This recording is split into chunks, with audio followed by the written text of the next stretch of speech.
Lovecraft is no stranger to the first-person shooter genre, with games such as Quake and Call of Cthulhu. But today, Forgive Me Father throws its hat into the ring, launching in early access. Developed by Byte Barrel, this incredibly fast-paced shooter places you in the role of a priest who faces against an eldritch horde of monstrosities. And just like any God-fearing man, he decides to turn the other cheek. Except he decides to turn the other cheek with Full Metal Jacket rounds. Before moving forward, I would like to say I was given a free review copy from the game's publisher, 1C Entertainment, so a huge thank you to them for the key. Now, as a man of God, our character is not alone. The big man upstairs offers him support in the form of special abilities ranging from self-healing with a crucifix, and whipping out the Bible to become an unstoppable killing machine for a short period of time. Yeah, that kinda escalated quickly, didn't it? However, gaining access to these abilities requires you to get your hands dirty. Madness in this game is accumulated through kill streaks and alcohol.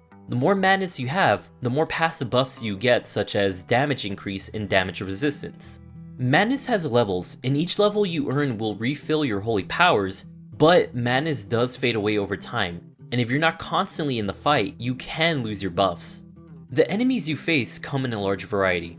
Some are your basic mobs that shamble towards you, and at first, those don't seem too bad. Hell, they even feel like fodder. But then the game throws about 50 of them at you, and these meatbags go from ammo fodder to a legit threat, as they close in, locking you in a wall of meat with their bodies and beating you to death. This is how you learn a single mistake can get you killed if you're not constantly aware of your surroundings.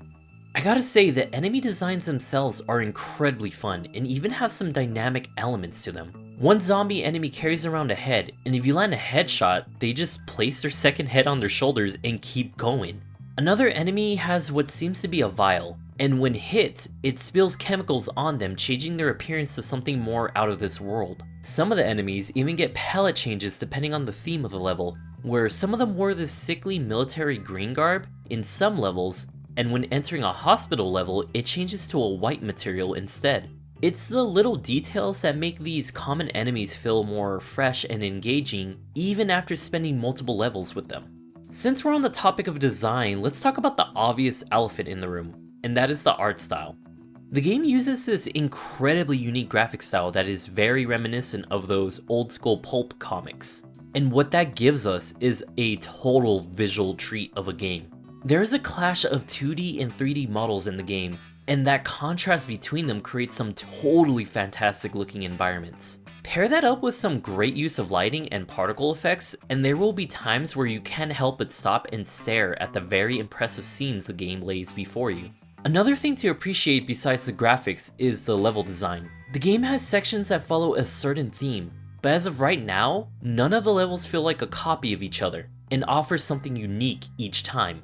Some levels you'll be traveling in a ruined city fighting off eldritch hordes, and in other levels you'll be crawling through a desolated swamp being stalked by some aquatic creatures. There are some other fantastic levels in the game, but I think I'll let you find out for yourself. Now, to fight off the endless eldritch hordes, you're gonna need some weapons that pack a real punch. And even in early access, the game offers a nice variety of weapons to choose from. You got your standard pistols and assault rifles, but the real star of the show is the game's shotgun. I have a rule where I can't label a shooter as a good shooter unless the shotgun fits my standards. And by God does this shotgun meet them.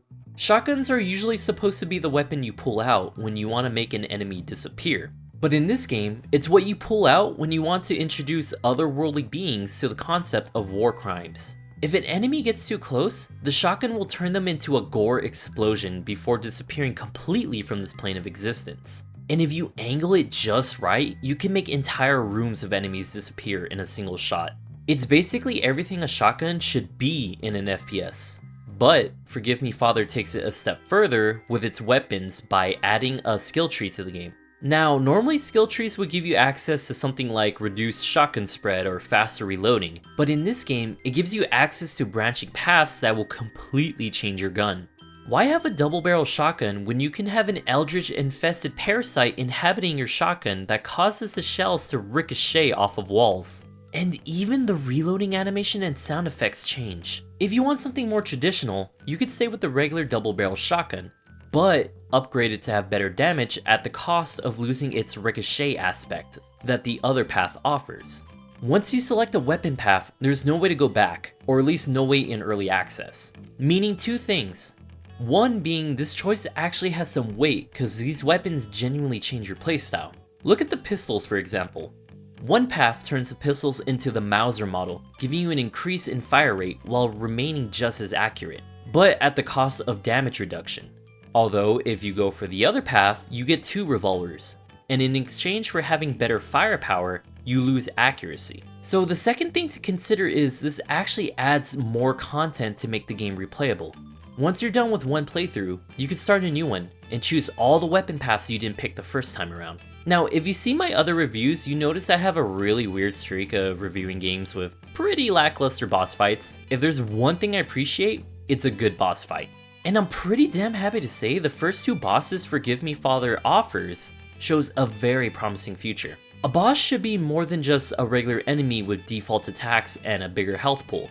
Here, the game actually throws different mechanics and attack patterns at you to make the fight actually engaging, forcing you to constantly adapt to whatever the boss throws at you. It also helps the art style makes these bosses look fantastic, and you can't help but admire how they look as they smash your face in.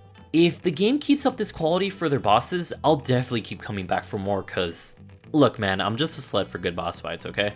Alright, I've been too positive on the game, so to avoid sounding like a total shill, I'll nitpick on something totally minor, that way I could still attract the cynical YouTube viewers. Oh yeah. I think the game can benefit from having a better indication on when the level is going to end. There are certain areas where you pass through a door that look like any other part of the map, and then the level suddenly ends. It feels a bit abrupt, and there were times where I want to explore the map just a bit more before leaving, but I accidentally left not knowing I found an exit. To the game's credit, there are certain levels where you're just cut off from backtracking due to a boss fight or a set piece moment, so this isn't always a problem. But if I have a chance, I would like an indication that I'm about to leave just in case there's more I would like to explore. From what I got to play of this current stage of early access, the game definitely has a strong debut, and with a roadmap featuring new weapons, enemies, and a second playable character, Forgive Me Father is definitely something I'll keep a close eye on until the full release happens in what is currently marked for 2022. If you like what you see in the video, then you'll probably love experiencing it for yourself. I mean, come on, where else can you play as a priest with a fucking eldritch shotgun? I'm Chris from Genuine Chill. If you liked the video, you should like the video, and subscribe for more reviews. Stranger's Wrath is probably next after this, but like, look, I do this shit for fun and my schedule is hectic. If you want something more consistent, then support the channel by subscribing and watching the videos. And be the hero that drags me out of retail hell. Please, Black Friday is coming and I don't want to work Black Friday. Anyways, thank you for watching, and I'm gonna go fantasize about God and Cthulhu getting in a fistfight. So I hope to see you next time.